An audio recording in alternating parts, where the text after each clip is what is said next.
Ladies and gentlemen, Sean Hannity and Larry Elder go in on soft on crime. Not soft on crime, no crime, loving George Soros backed district attorneys and politicians. And without further ado, let's get and see what they have to More say. disturbing evidence tonight of the lawlessness taking over America's Democratic-run cities. For example, look at your screen out in Los Angeles.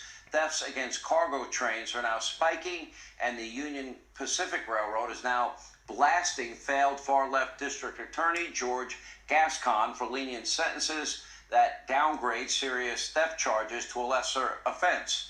And according to Union Pacific, train container theft increased by a whopping 160% just from 2020 to 2021 in LA County. And of course, it's not only property, LA's failure to address growing crime, well, that's costing lives nearly every single day. Tonight, we're continuing to follow the murder of grad student, UCLA graduate student. Her name is Brianna Kupfer, who was fatally stabbed over the weekend while working at an LA furniture store. The LAPD is now offering a $250,000 reward for information that leads to the capture of this suspect, now identified as 31-year-old Sean Laval Smith. But I'll ask again tonight, how many more of these stories do we have to cover before far-left district attorneys start taking this seriously? You got Democratic-run cities and states failing to protect people and failing to protect property and failing to prevent lawlessness from completely taking over. Here with reaction, a nationally syndicated radio talk show host, founder of Elder for America PAC, and former gubernatorial candidate Larry Elder. You know, Larry, I look at this young woman, she's killed. I look what's happening with the railroads. Correct me if I'm wrong, when they defunded the LAPD and cut its budget, wasn't it Vice President Kamala Harris that praised the LAPD?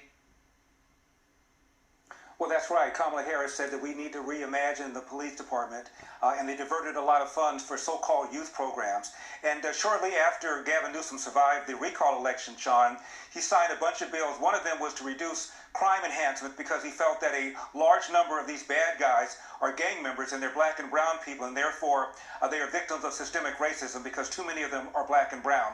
Never mind that the very victims that they claim that they care about are also disproportionately black and brown. And regarding this young lady from UCLA, this graduate student, and these train robberies, they're all connected. They can be traced right back to our soft on crime DA, Gavin Newsom, George Gascon, that Gavin Newsom supported and that George Soros supported. And guess who else supported it? Maxine Waters. Maxine Waters lives in Hancock Park. This is the upscale area where this young lady was working in a furniture store. So the very policies and people that people like Maxine Waters supported are coming very close to home. So maybe now they'll reconsider some of their policies that have imperiled the lives of citizens in LA County and in Los Angeles. I don't think so, Larry. I mean, because it's getting worse. I mean, I see they've doubled down on defund, dismantle. They've doubled down on no bail laws. They've doubled down on charging people with serious crimes and reducing the charges to misdemeanors. That's common now in pretty much every blue city and Democrat-run state in the country. Yeah, but a growing number of people are now beginning to reconsider things like Proposition 47 that allows you to steal up to $950, not just a day, but per store. And if you get caught, the worst that happens is they write you a ticket as a misdemeanor. And of course, you have cashless bail, so you don't need to show up. And then we got Proposition 57 that reduces a whole bunch of categories of crime to nonviolent crimes, and they include assault on a police officer. That's now a nonviolent crime. Serial arson is now a nonviolent crime. Rape of an intoxicated victim is now a nonviolent crime. And felony domestic battery is now a nonviolent crime. But a growing number of people are beginning to reconsider these policies because now it's coming close to home. When I ran for governor, Sean, a lot of people said, when is California going to hit rock bottom? And I said, when the crime comes to places like Brentwood, Larry, in Bel Air, in Malibu, and now the crime is coming to those areas. And now Gavin is talking about a single-payer health system and doubling the state tax in California. I mean, you can't make this up. They had a shot. You could have been a great governor. Californians will be regretting that. Thank you for being one.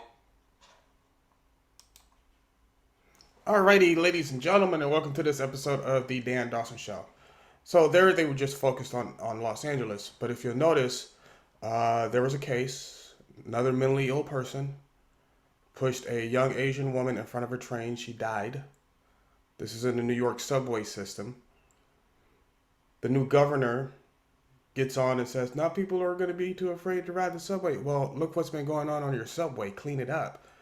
You just had a woman raped. People said, bystanders sat around and videotaped. Nobody even called the cops. You just had a young woman killed. Los Angeles is a shithole. You see what happened in that case. Now I think the reward for this mentally ill guy in the Los Angeles case is $250,000. Come to find out, repeat violent offender. Had warrants out in other states.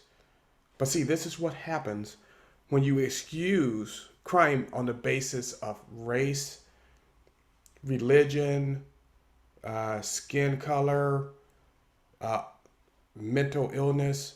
Just because you're mentally ill doesn't mean you can't hurt people. Matter of fact, sometimes it's a pretty good indicator that things aren't going to go right. Now, they touched on something very important that I keep saying. I made this video when I was still in Seattle, and I was talking about how Seattle reduces their crime rate. So what they do is they turn things like assault and battery, armed robbery,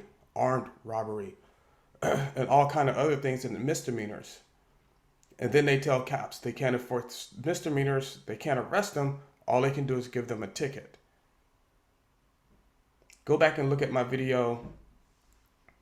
It is Senator Ted Cruz, and he's running down this long list of the nominee for the head of the Justice Department, or a judge, that she was going to be a federal prosecutor, but she didn't want certain crimes punished, and they were crazy crimes: breaking and entering, assault and battery, trespass, all kinds of crazy stuff. And there was a list of 15 things.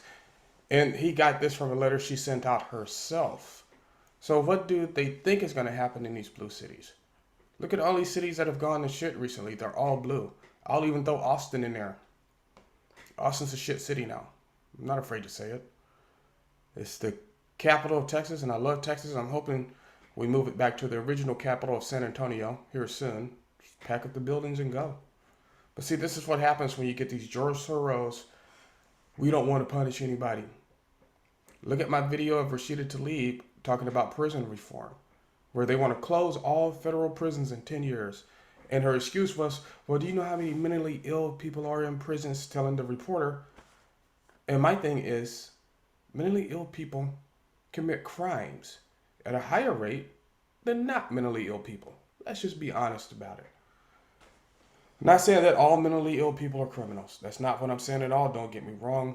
I wouldn't even broach that. But what I'm saying is, it is at a higher clip. It is at a higher clip. And mental illness in the black community is still kind of frowned upon. But let's get back to the real subject of this. What do you want to happen to your city? And if stuff like this is happening in your city, you really have to ask yourself. The young lady they were talking about in the clip, her father actually made a really good video. And he put it squarely on the shoulders of Democrats who vote for and pass these laws. Democrats like Rashida Tlaib, who wants to close in Ilhan Omar and Kamala Harris. They want prison reform. They want to reimagine policing. Well, you don't have to reimagine it. You don't have to imagine anything. Here's the result. Here's exactly what it is. Exactly where it is.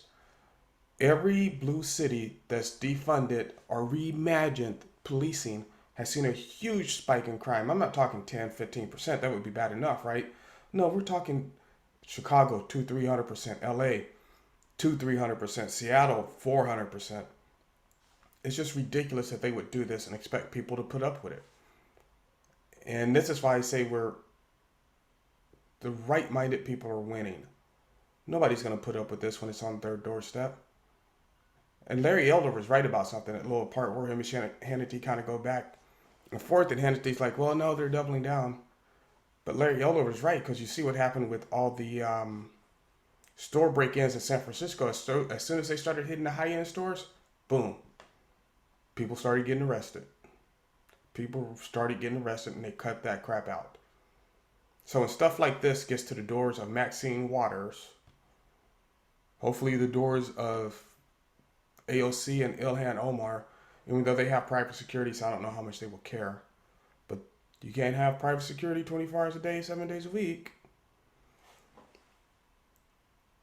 Maybe they'll change their mind on this, because sometimes it takes that. Sometimes we really don't understand. We'll try to be empathetic and we try to understand. But until it happens to you, you really don't get it. You really don't get it. And this is one of those situations. And they're not going to change it. They're not going to change their mind until it affects them, if it ever does. But if you're a Republican running in Los Angeles right now, I had a video. I was thinking about which videos to play for this show today. And you can see just dozens, I would say, dozens of average citizens in Los Angeles saying, we're sick of this. Somebody needs to do something. We're sick of this. Somebody needs to do something. It's a losing ballot measure, people. Because now even the normal people, after seeing these laws enacted, I tried to warn people. I tried to. Nobody could say I didn't. That, hey, this is what's going to happen to your town or your city if you vote blue. And look, it's happening. You don't have to be Nostradamus to see it. This is because who could have predicted you make certain violent felonies, misdemeanors, reduce your police force, and then not allow cops to execute arrests because they're misdemeanors. And then even if they do, your George Soros district attorney won't bring charges. And if by some miraculous reason, public pressure or whatever they do, the George Soros-backed judge is just going to throw it out anyway. Or give them a very lenient sentence. Ankle bracelet, something like that. Probation, something like that. Right now it's a dark day for America, but I really think it's leading to a brighter future. Because like I said, the people who aren't even that involved with politics are seeing this. Just like, share, subscribe this video, but most importantly, share this video with your leftist friends and ask them if this is what they want. They're going to say, because it's not hit them yet, but wait for it to come to their city. They'll be heading down to Miami or Houston or San Antonio. I recommend they not go to Austin. It's just more of the same. But watch. And then they'll get down here and vote for the same shit like they did in Austin. And that city, that formerly red city, will at first become purple, then blue, then become a shithole and go right back to red. Like Dr. Fax always tells me, shit goes on till it can't. But like, subscribe, share. And as always, especially in these days and times, keep your powder dry and do what you gotta do.